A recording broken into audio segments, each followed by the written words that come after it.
आज ही Doubtnut app download करें। Doubtnut पर होगा अब आपके सभी मैथ्स, केमिस्ट्री, फिजिक्स और बायोलॉजी डाउट्स का सफाया।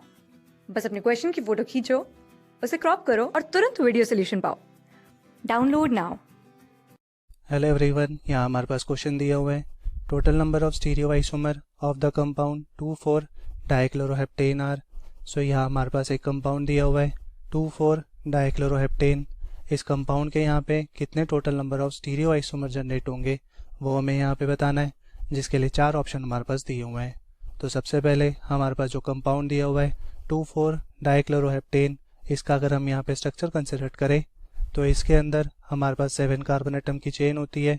सेकेंड और फोर्थ कार्बन एटम से एक एक क्लोरीन ग्रुप यहाँ पे सब्स्टिट्यूटेड होता है।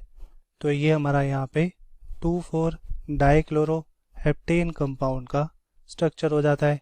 अब इस कंपाउंड के अंदर हमारा ये जो कार्बन एटम है, एक साइड से क्लोरीन, एक साइड से मिथाइल, एक साइड से हाइड्रोजन और एक साइड से मिथाइलिन ग्रुप के साथ सब्स्टिट्यूटेड है। इसका मतलब हमारा ये जो कार्बन एटम है वो चारों साइड से 4 डिफरेंट फंक्शन ग्रुप के साथ सब्स्टिट्यूटेड है। और जब कभी भी एक कार्बन एटम 4 साइड से 4 डिफरेंट फंक्शन ग्रुप के साथ सब्स्टिट्यूटेड होता है तो हमारा वो जो कार्बन एटम होता है वो एक कायरल कार्बन एटम होता है। इसी वजह से हमारा ये जो कार्बन एटम है वो एक कायरल कार्बन एटम है। और इसके साथ साथ हमारा ये जो कार्बन एटम है वो एक साइड से क्लोरीन, एक साइड से हाइड्रोजन के साथ सब्स्टिट्यूटेड है और साथ में 2 मिथाइलिन ग्रुप के साथ सब्स्टिट्यूटेड है। बट ये हमारा मिथाइलिन ग्रुप एक और मिथाइलिन ग्रुप के साथ सब्स्टिट्यूटेड है और हमारा ये मिथाइलिन ग्रुप जिस कार्बन एटम के साथ सब्स्टिट्यूटेड है उसके साथ यहाँ पे क्लोरीन और हाइड्रोजन है। इस वजह से कह सकते हैं कि हमारा ये भी जो कार्बन एटम है वो चारों साइड से 4 डिफरेंट फंक्शन ग्रुप के साथ सब्स्टिट्यूटेड है। इस वजह से ये हमारा कार्बन एटम भी एक कायरल कार्बन एटम हो जाता है। तो इसी बेसिस पे कह सकते हैं कि इस कंपाउंड के अंदर 2 कायरल कार्बन एटम प्रेजेंट है। और जब कभी भी किसी कंपाउंड के अंदर कायरल कार्बन एटम प्रेजेंट होते हैं और उसके अंदर हमें यहाँ पे total number of stereo isomer निकालने होते हैं तो इसके लिए हम यहाँ पे एक जनरल फॉर्मूला यूज करते हैं, वो होता है हमारा 2 टू द पावर n। तो इसके बेसिस पे हमारे पास यहाँ पे इस कंपाउंड के अंदर कितने number of stereo isomer generate होंगे वो हमें यहाँ पे पता चल जाएगा। और इसके अंदर n जो होता है वो यहाँ पे number of chiral carbon atom होते हैं और क्योंकि इस कंपाउंड के अंदर number of chiral carbon atom 2 है इस वजह से n की वैल्यू यहाँ पे 2 हो जाती है। इसको सॉल्व करें तो वैल्यू आ जाएगी 4। मतलब इस कंपाउंड के अंदर नंबर ऑफ स्टीरियो आइसोमर जो होंगे वो हो जाएंगे 4। अब हमारे यहाँ पे जो स्टीरियो आइसोमर स्ट्रक्चर जनरेट होंगे उसका अगर हम यहाँ पे स्ट्रक्चर कंसिडर करें तो इसके लिए हम यहाँ पे इनकी फिशर प्रोजेक्शन कंसिडर करेंगे। तो फिशर प्रोजेक्शन के बेसिस पे हमारे पास जो स्ट्रक्चर जनरेट होगा वो होगा हमारा यहाँ पे CH3 carbon, chlorine, hydrogen, carbon, hydrogen, hydrogen, carbon, chlorine, hydrogen और ये हमारा C3H7। तो ये हमारा एक स्टीरियो आइसोमर स्ट्रक्चर जनरेट हो जाता है। अब इस स्ट्रक्चर की अगर हम यहाँ पे मिरर इमेज कंसिडर करेंगे तब हमारे पास इसका यहाँ पे एक एनेंशियोमरिक स्ट्रक्चर जनरेट हो सकता है। एनेंशियोमर मतलब वो कायरल मॉलिक्यूल जो एक दूसरे के रिस्पेक्ट में non super imposable mirror image होते हैं। तो इस कंपाउंड को अगर हम यहाँ पे 1 मान ले और इसके अलावा अगर इसकी हम यहाँ पे मिरर इमेज कंसिडर करें तब हमारे पास जो स्ट्रक्चर जनरेट होगा उसको कंसिडर करें तो ये होगा हमारा CH3 carbon, chlorine, hydrogen, carbon, hydrogen, hydrogen, carbon, chlorine, hydrogen और ये हमारा C3H7। तो ये हमारा सेकंड स्ट्रक्चर हो जाता है। और क्योंकि ये स्ट्रक्चर फर्स्ट स्ट्रक्चर के non super imposable mirror image है इस वजह से फर्स्ट और सेकंड जो है वो एनेंशियोमर हो जाते हैं। और एनेंशियोमर हमारे यहाँ पे वन ऑफ द टाइप है स्टीरियो आइसोमर के।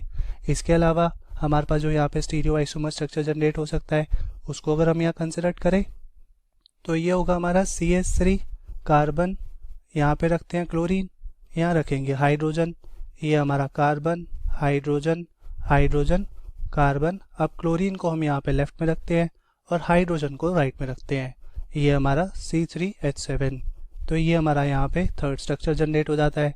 अब इस स्ट्रक्चर की अगर हम यहाँ पे मिरर इमेज कंसिडर करें तब इसका हमारे पास यहाँ पे एक एनेंशियोमर जनरेट हो जाएगा, जिसका अगर हम यहाँ पे स्ट्रक्चर कंसिडर करें तो ये होगा हमारा CH3 carbon, hydrogen, chlorine, carbon, hydrogen, hydrogen, carbon, hydrogen, chlorine और ये हमारा C3H7।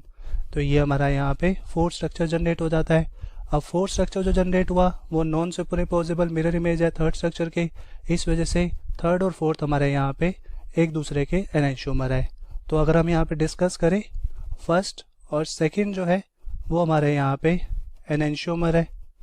सिमिलरली थर्ड और फोर्थ जो है वो हमारे यहाँ पे एनेंशियोमर है।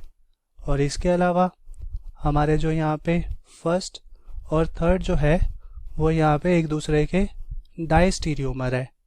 डायस्टीरियोमर मतलब जो एक दूसरे के मिरर इमेज नहीं होते। और इसके अलावा यहाँ हमारा फर्स्ट स्ट्रक्चर जो है वो फोर्थ का भी यहाँ पे डायस्टीरियोमर है। और इसके अलावा हमारा यहाँ पे सेकंड स्ट्रक्चर भी थर्ड स्ट्रक्चर के डायस्टीरियोमर है। और इसके अलावा सेकंड स्ट्रक्चर हमारा यहाँ पे फोर्थ स्ट्रक्चर का डायस्टीरियोमर है। तो ये हमारे यहाँ पे डायस्टीरियोमर जो है वो वन ऑफ द टाइप होता है स्टीरियो आइसोमर का। सो अकॉर्डिंग टू क्वेश्चन हमारे पास जो यहाँ पे कंपाउंड दिया हुआ था 2,4 डाइक्लोरोहेप्टेन कंपाउंड, इसके यहाँ पे overall 4 stereo isomer structure generate होते हैं और 4 हमारा यहाँ पे ऑप्शन नंबर 3 के अंदर प्रेजेंट है। इस वजह से ऑप्शन 3 हमारा यहाँ पे करेक्ट होगा और बाकी ऑप्शन हमारे यहाँ पे गलत हो जाते हैं। So option 3 is correct for this question. Thank you, hope you like it. Class 6 से 12 से लेके नीट, IIT, JEE मेंस और एडवांस के लेवल तक 10 मिलियन से ज्यादा स्टूडेंट्स का भरोसा।